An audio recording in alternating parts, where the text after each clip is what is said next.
It's all about quality and quantity on Brewsday Tuesday. Here's DreZ and Big Nate.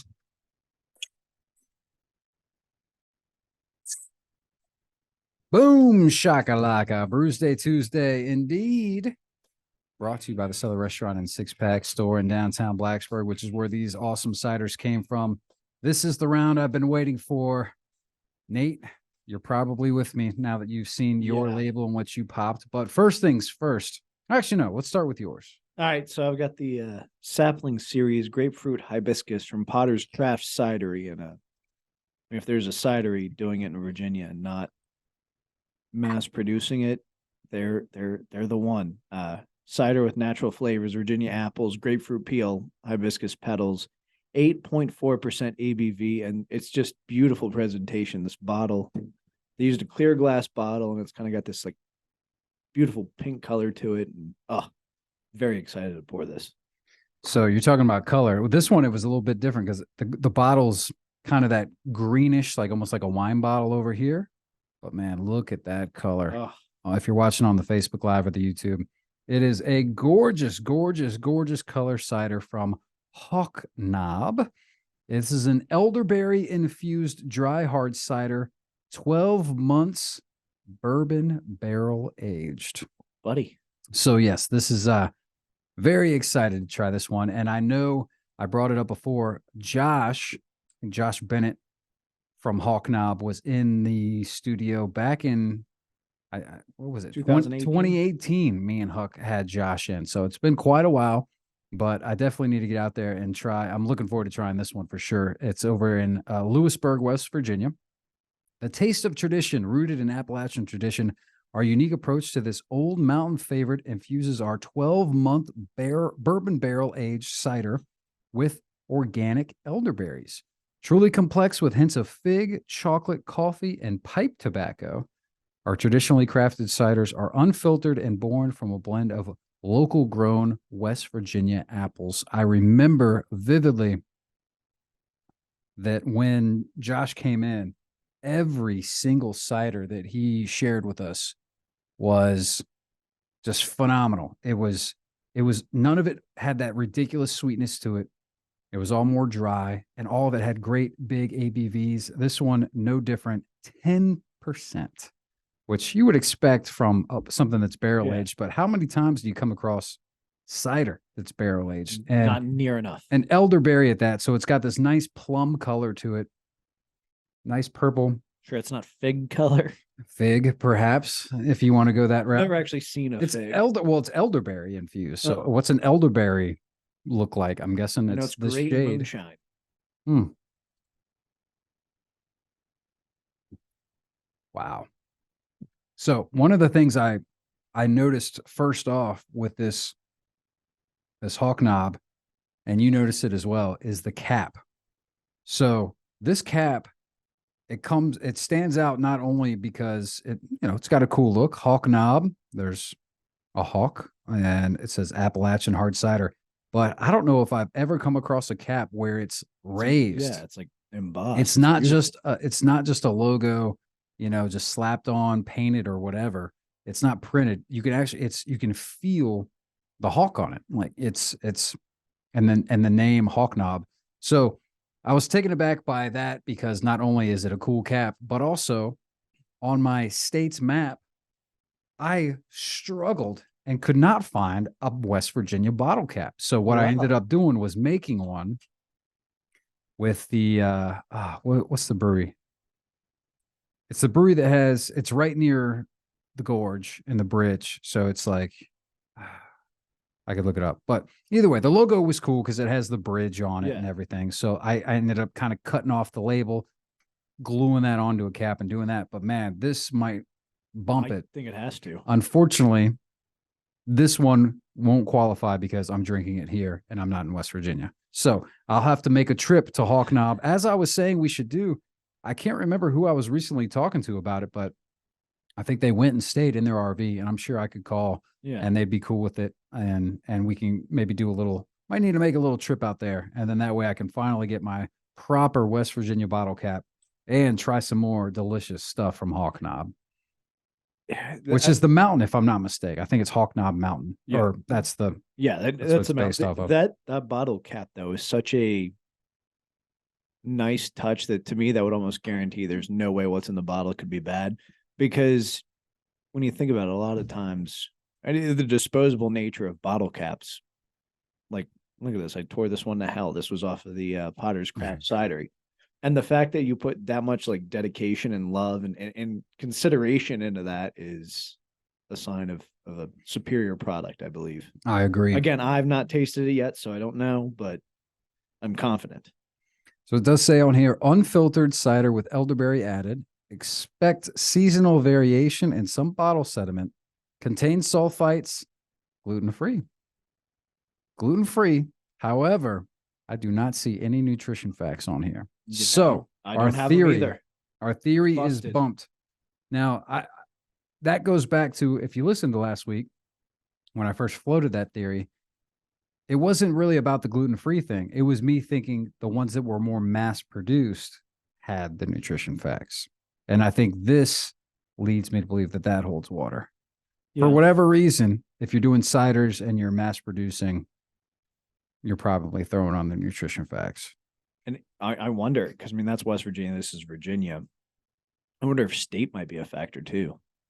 If you're distributing to, a certain state, you've got to have your nutrition facts on there. So they just put it on all the labels. I mean, I kind of thought about that, but at the same time, it's all FDA, right? Yeah. So wouldn't it be probably Across the board? under True. under that huge umbrella of the nation's regulations, perhaps? I don't know.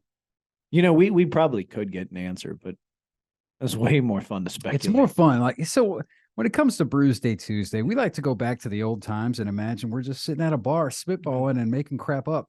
And we don't like to imagine that there's all the knowledge of the world right at our fingertips at any given moment. Speaking where of, we could figure out the answer. Speaking of, how's your quest for a Guinness World Record?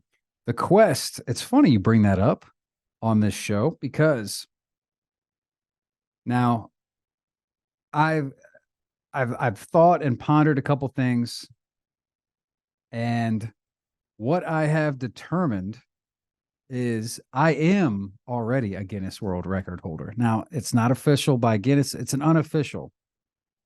But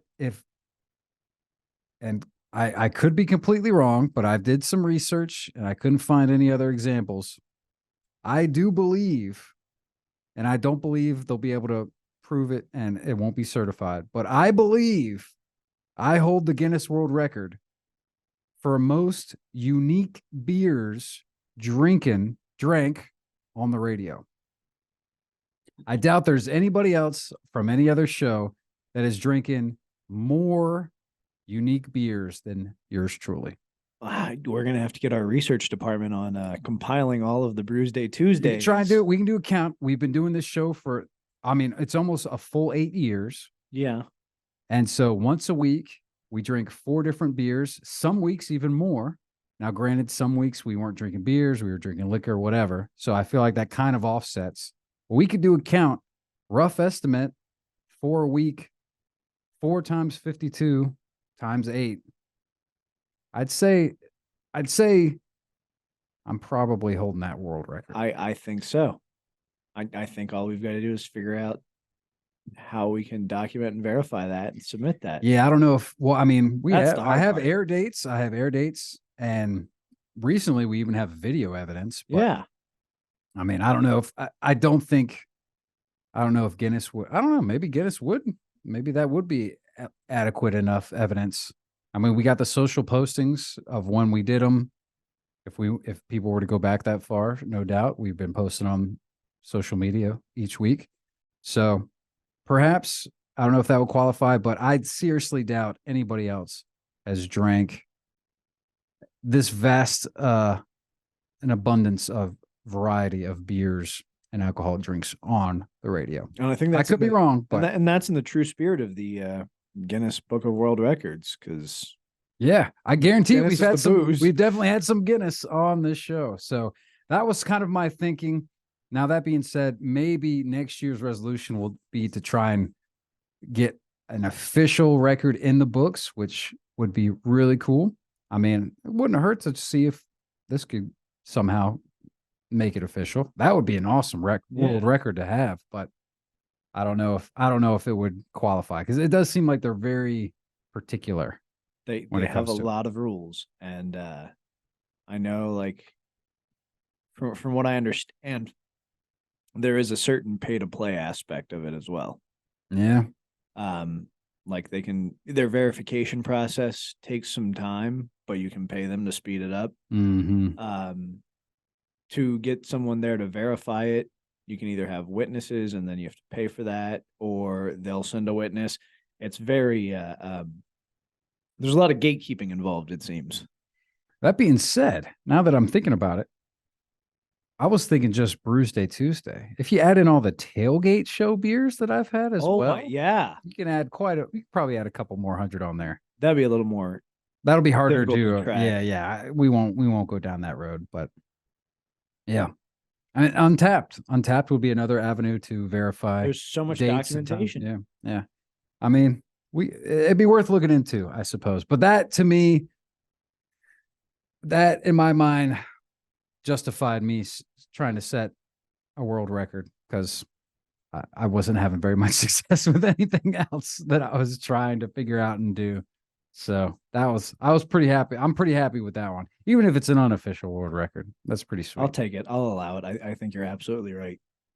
Yeah, I mean, and I tried to look up to see if there was any other radio shows that have done this. I mean, there's tons of podcasts and whatnot, but still, we've even outlasted most of them. And podcasts, and that's not radio. So that's not radio. It's not proper. Anyone radio. can have a podcast. Mm-hmm. So there you go. That's my world record. I like it. It's a damn good one. That's one to be proud of. I think that needs to go on your business card. You're not wrong about that. I probably should throw that bad boy on there. Unofficial world record holder for most unique beers drank on the radio. It just rolls right off the tongue. It does. It's a conversation piece. Yes, indeedy. So how you? So tell me what cider that was? Potter's. It's Potter's, and it's the grapefruit hibiscus. Where are they out of again? Free Union, Virginia. Have you ever been to Free Union, Virginia? I'm not very familiar. It's I have no idea where it's at. I'm gonna be honest with you. I have no clue. I've had their cider before. I've definitely had their cider before. I think they make a really good product. I'm pretty jazzed on this. I think kind of as we alluded to, we're both more so fans of the drier cider. Mm-hmm. I never thought as grapefruit being an adjunct in cider. This is a damn dry cider. And was it grapefruit and hibiscus? Yep. Okay. Grapefruit peel, hibiscus petals with Virginia apples. And do you get the kind of flowery? No, but I don't know what. I've never eaten a hibiscus flower, so I don't know. Yeah. It could be, but I definitely get the grapefruit, and I think as a fan of grapefruit, I think it greatly forms the flavor here, and it's delightful. Go ahead. It's not as good as the organic cider, though. You like that one most? I did like that one the most, but the ABV being 8.4 helps balance that. The beautiful presentation. It's good. It's damn good. It's a 4.75. There you go. That's on the Untapped scale, by the way, which, as I mentioned, is another way that I can verify that I've drank quite a few different unique beers and ciders over the years. DreZ Drinks is my handle on there. If you want a friend, you can also hit up Big Date Danger. He is also on Untapped doing the drinking thing. So Appalachian hard cider at its finest, Hawk Knobs elderberry infused dry hard cider that's been aged 12 months in bourbon barrel. So I want to, he did say that they do their 12-month bourbon barrel aged and then with organic elderberry. So I'm wondering if they do it all together or if they have a separate one that's like their barrel aged cider, and then they do like they take that and then they do an elderberry blend with it. Like, I don't know if the elderberries are going in the barrel or if they do that and then they do the elderberries, another separate process with it. I'm not too sure. Either way, it's pretty phenomenal. I mean, you're talking about presentation. the label, the glass, the cap, which the more I think about it, this is kind of a wine bottle style. So this is a bigger bottle cap than usual. It might not fit in my map, Ooh. which is a little bit of a concern, but we'll worry about that later. Either way, this cider is still phenomenal. And I'm reminded of when Josh did come in, all of their ciders, it was unbelievable that they were the ABV that they were, because I know we've done a Brewsday about it, that I'm really good at drinking a beer and being able to guess the high ABV or not. If you were to sip this, you would not even think it is close to 10%. This tastes like it would just be your average cider, like a 4 or 5. I mean, it's amazing that this is 10. And that being said, I'm not really getting the bourbon.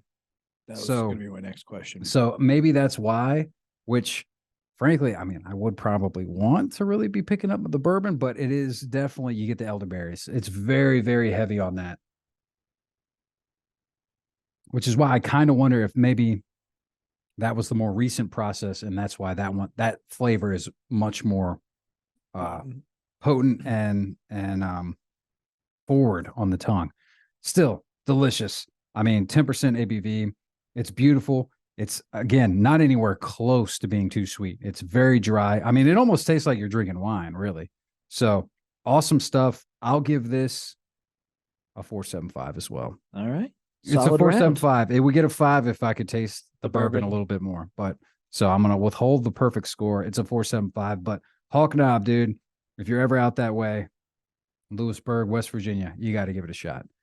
All right. Well, that's a wrap on Brewsday. Next week, we will officially be in the month of December, which means our month-long Christmas. No, actually, I don't think I'm going to do the month-long Christmas beer thing. No. We'll do at least a couple shows, but I think we'll do some other stuff in between in the early December days. We'll see. I got to go to the cellar and see what Christmas beers are popping up already, and we'll figure it out. So that's a wrap on Brewsday. We'll take a quick break. Our own JT will be in next with Just Tunes. Enjoy the rock and roll, and we'll see you.